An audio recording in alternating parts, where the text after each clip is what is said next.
AI new to Africa? Um, what do you all think? Please feel free to pipe up. I'm looking at your faces, but I won't be able to hear you. Feel free to unmute and speak up if you think you have an answer. Hi, Victoria. I'll say no, AI isn't new to Africa. Okay, that's good. Does anyone else have any other thoughts?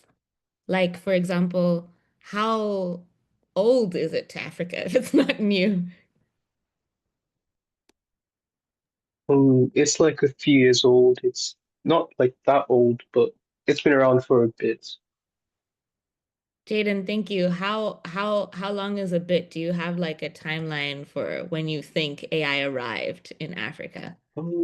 I think um, between the last 10 years, In the five last to 10 10 years. years.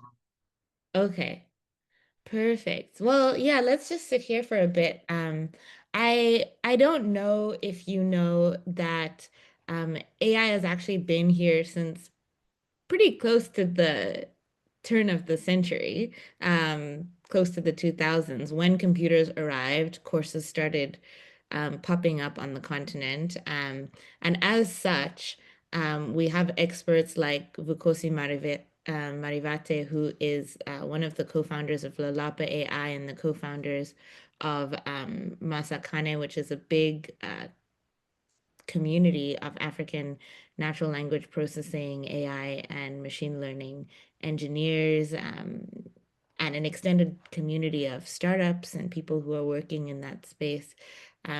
Vukosi, for example, he started learning about AI in the early 2000s. I think he mentioned 2003 in a talk he gave at the Deep Learning Indaba conference a few months ago.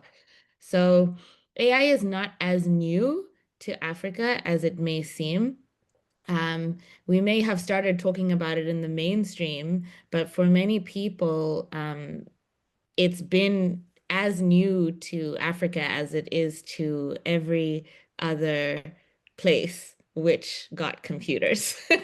Um, and so once that happened, although I think people started thinking about AI as a concept, and it was still a sci-fi concept in the 60s of the previous century, um, people started really working in this space at the turn of the century in Africa as well as the rest of the world. So that's just something that I wanted to frame for us to sort of like have a more realistic expectation about where we are and what that means for us next.